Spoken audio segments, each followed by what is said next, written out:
It makes you realize that there's little things, little petty things in the world that do not matter. And war, there's nothing better than the sunrise in a free country. If I'm manipulating you, I'm trying to get you to do something. If I'm leading you, I'm trying to get you to do something. And many of the tools are very similar. So what's the difference between me leading you and me manipulating you? The minute that you're blaming anyone else for things that are going wrong, the moment that you do that, think about what it does to you. Think about what it does to you. Top 10, I got a top 10. Got my motivation high for my top 10. Gotta learn from the wise women and men. All my life, like na na na na. For my top 10, top 10, na na na na. This one's for my top 10.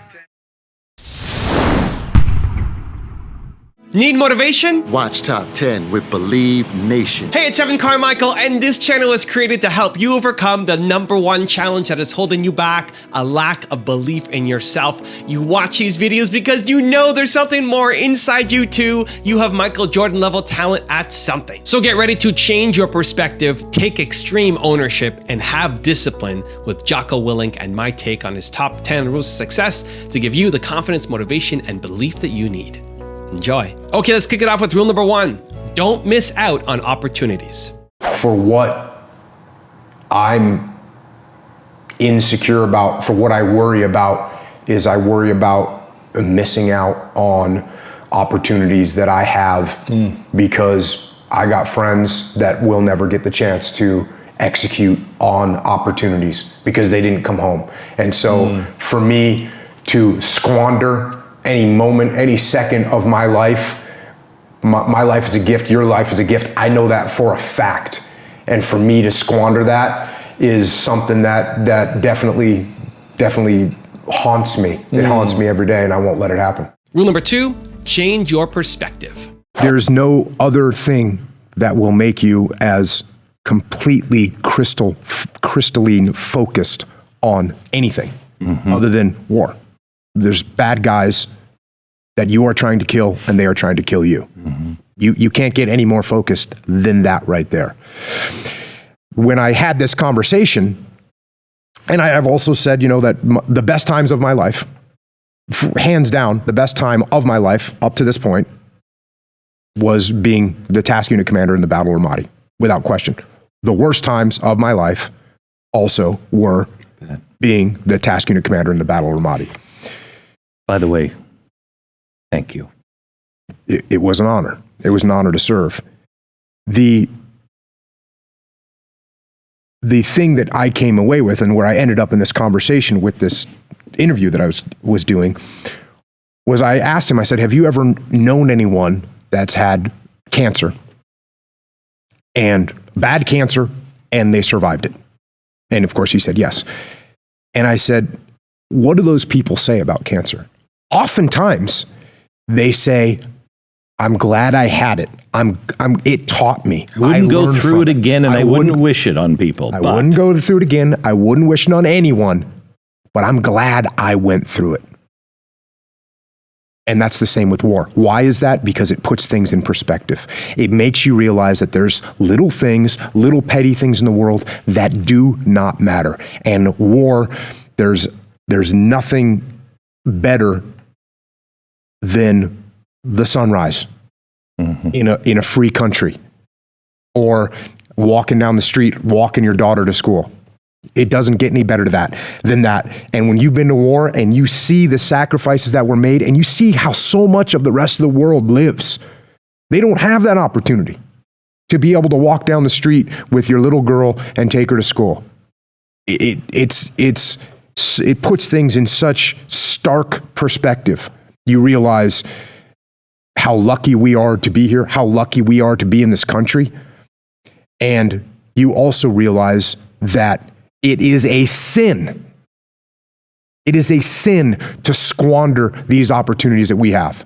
Rule number 3, take a step back and detach. We were doing a training operation. We get into this tactical situation, Everyone in my platoon is focused on one area. Everyone's looking down their weapons, waiting for a threat to expose itself, which means you got 16 guys looking down their weapons, and I'm waiting for someone to make a call. I was a new guy. I'm waiting for someone above me in the chain of command to say, hey, move here, or hey, move forward, or make some kind of a decision. And as I'm waiting, no one's doing it. So I'm a new guy. I'm scared to say anything, and I know I shouldn't say anything, so I'm just waiting, and no one's giving an order. No one's giving any direction. So I wait longer. And this goes on for probably 30 seconds or a minute, which is a really long time when you're trying to take down a target. And finally I said to myself, all right, I'm gonna see what's going on. So I actually point my weapon at the ceiling and I take a step back and I just look around. And I see that every single person in my platoon, including my platoon commander, including the assistant platoon commander, including the platoon leading petty officer, everyone is just focused on their weapons and no one's making a decision. And I can see this. And because I'm looking around and I'm detached from the scenario, just by 8 inches, I stepped back and looked around. I can see what decision needs to be made. And so I summoned up as much courage as I could as a new guy, because new guys don't make decisions. And I said, hold left, clear right, which was a basic command that we had rehearsed and we would practice. And I expected someone to say, shut up, Jocko. But instead, they repeated the command. They all said, hold left, clear right, which means we were gonna execute it. And sure enough, the guys on the left held and the guys on the right cleared, and we got done. And instead of someone saying, hey, you need to keep your mouth shut, like one of the more senior guys said, hey, good job up there, way to make a call. So I looked at it and I said, wait a second, how could I have, as a new guy, have made a decision in that situation that was better than what the more senior, more experienced guys were making? And I realized it was because I took a step back and detached from it. So at that moment, I said to myself, okay, from now on, when I get into these tactical scenarios, I'm gonna take a step back and I'm gonna try and look around and I'm gonna try and detach myself from the chaos and the mayhem. And I started doing it all the time. In every tactical situation, in the land warfare, in the mountains, in the urban environments, I was doing it all the time. And I was able to see what was happening. It was like a superpower to be able to see what was happening and make decisions. And so then I actually started doing it when I was having conversations. And if you and I were in a disagreement and you started getting emotional, instead of me getting emotional back at you, I would just take a step back and be like, oh, okay, he's really concerned about this. Why is he so concerned? What does he see that I don't see? And I started actually just detaching all the time. And that became a very powerful tool in leadership that I use to this day. Rule number 4, take extreme ownership. The minute that you're blaming anyone else for things that are going wrong, the moment that you do that, think about what it does to you. Think about what it does to you. Mm-hmm. If I'm walking, if we go on a mission and something goes wrong and I go, that wasn't my fault. Well, what am I doing to fix it now? What am I doing? Right. I'm not doing anything. Nothing. Just blaming people. Because I don't think it's my fault.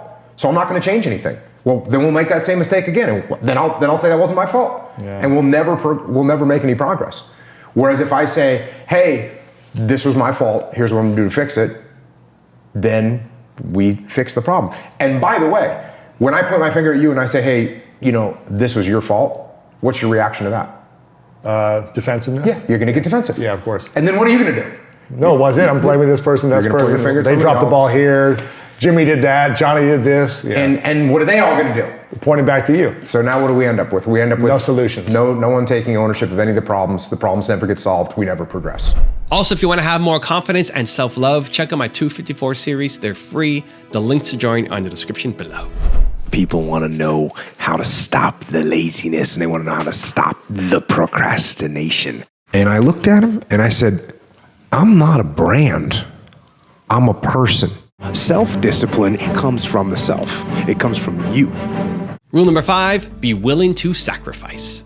Well, when a human being looks at another human being that is willing to sacrifice, and in that case, willing to sacrifice everything, that is, when we see that as people, when you see someone that's willing to sacrifice, and I was lucky enough to work with guys and see guys sacrifice their lives for the cause of freedom. When you see that level of sacrifice and you see someone willing to make that sacrifice, it absolutely reassures you that you're on the right path and you're doing the right thing. Rule number 6, put your ego in check.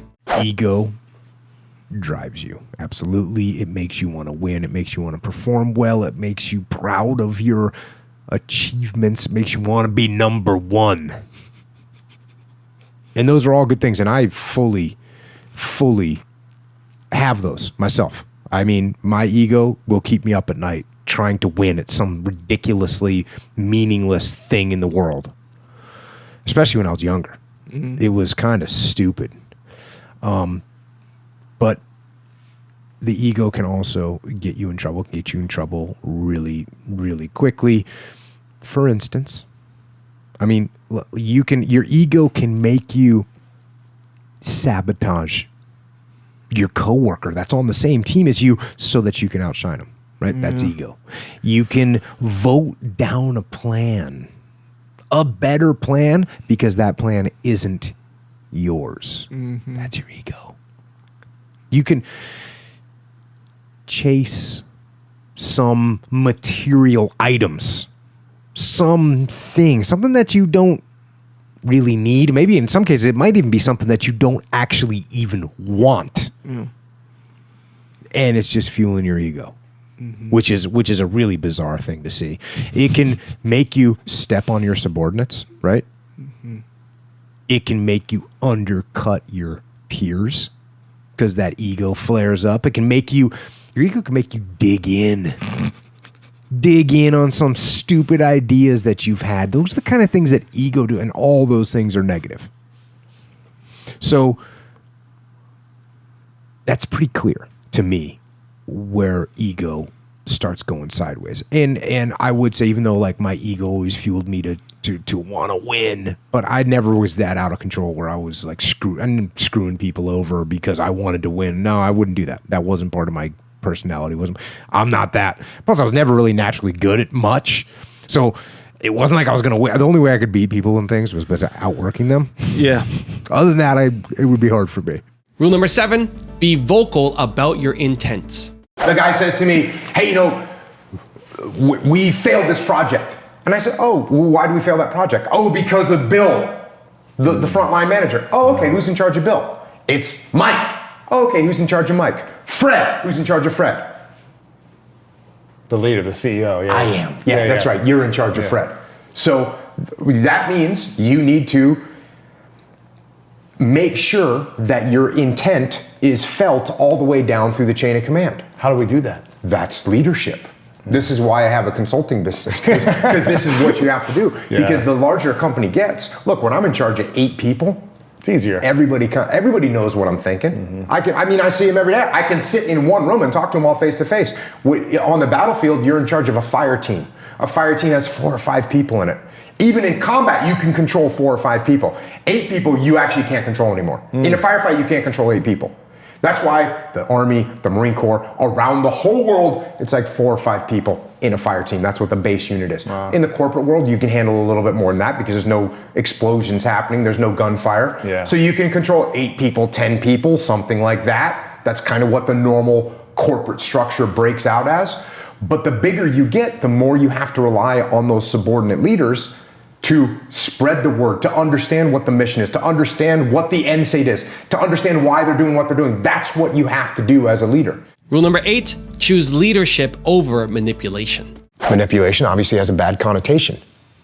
Leadership has a good connotation. What's the difference between the two? Because guess what? If I'm manipulating you, I'm trying to get you to do something. If I'm leading you, I'm trying to get you to do something. And many of the tools are very similar. So what's the difference between me leading you and me manipulating you? It's very easy for me to answer that question. If I'm manipulating you, I'm trying to get you to do something that's going to benefit me. If I'm leading, I'm trying to get you to do something that's going to benefit you, it's going to benefit the team, and it's going to benefit the mission. So for me, those are too easy. Those are too easy. It's real obvious. And by the way, if I'm a manipulator, I can get away with that for a little while, but eventually you're gonna look at me for what I am. You're gonna see that the maneuvers I'm making, the tools I'm using, I'm utilizing those tools for my own benefit. And as soon as you see that, you won't fully support me. You won't. The same goes for when I'm trying to make you do something good for yourself and for the team. You're gonna see that too. And you're gonna say, he actually cares about me. That's what he's doing this for. And when you know I care about you, you'll do anything for me. Rule number 9, have discipline. Hey, if you're an individual and all you do is whatever you want to do, where are you going to end up? You're going to end up in the gutter. Mm-hmm. You have to have discipline in your life. And if People you don't understand that. And if you have discipline, you'll end up with more freedom. If you just have freedom, you'll end up in the gutter. You'll end up being a slave. Mm-hmm. You'll end up being a slave to your addictions. You'll end up being a slave to whatever your choices, your ramifications. If you have discipline in your life, you will end up with freedom. You'll end up with financial freedom. You'll end up with more free time. You'll end up with the things that you want in the world. And rule number 10, the last one before a very special bonus clip, is absorb. Thoughts on how to deal with toxic/negative people? Oh, those people. Yeah.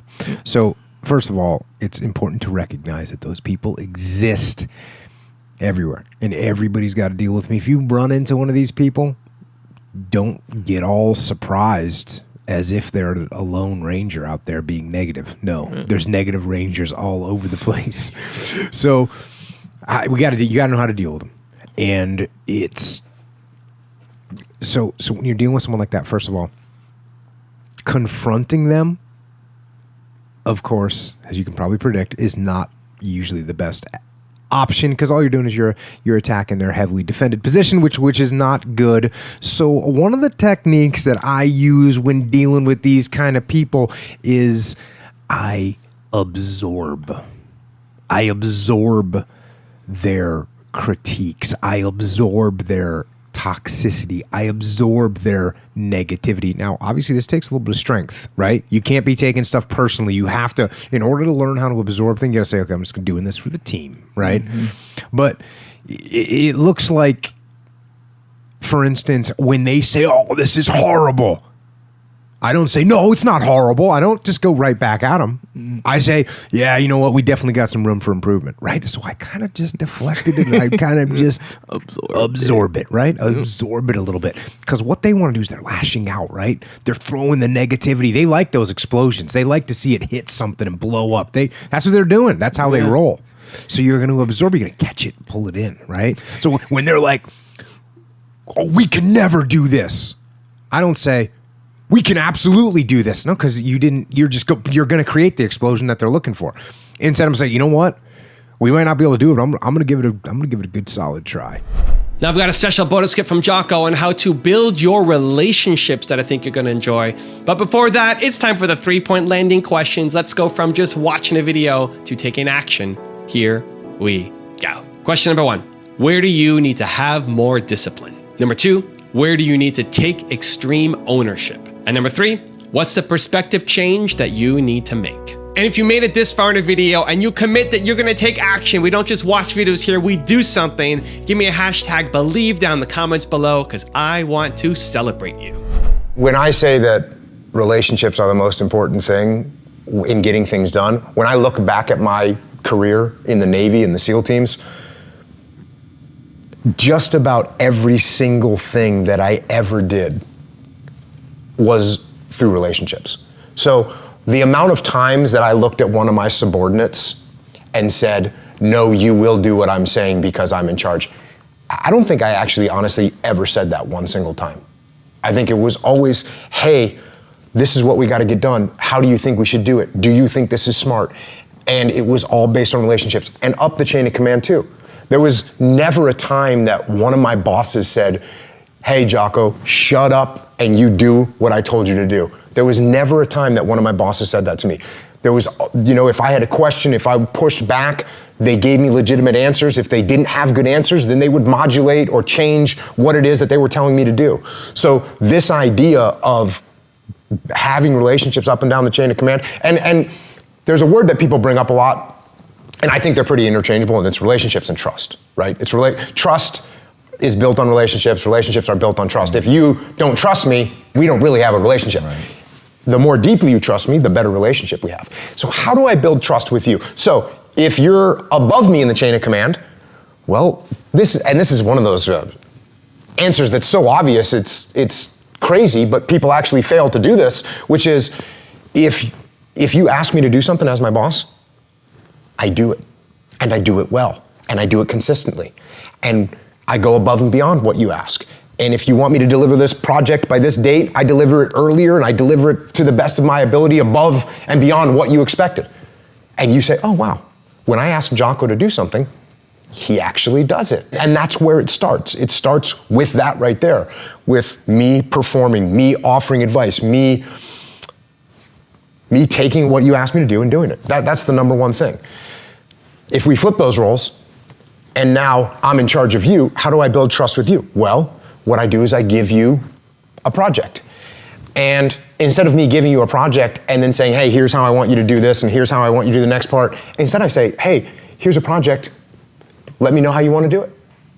And then you go figure out how you want to get done. And I don't micromanage you, and I don't ask you a million questions about and tell you, no, don't do it like that, do it like this. I let you do it. And what does that tell you? That tells you that I trust you. I trust you. And when I trust you, you start to trust me. And by the way, if something goes wrong, instead of me jumping down your throat and hanging you out to dry and making you an example in front of everyone, I say, hey, let's figure out what went wrong. Did I not support you well enough? Did I not give you what you needed? And so you realize, oh, he's not gonna hang me out to dry. He's gonna give me the support. He's gonna try and teach me if something goes wrong instead of try and drop the hammer on me.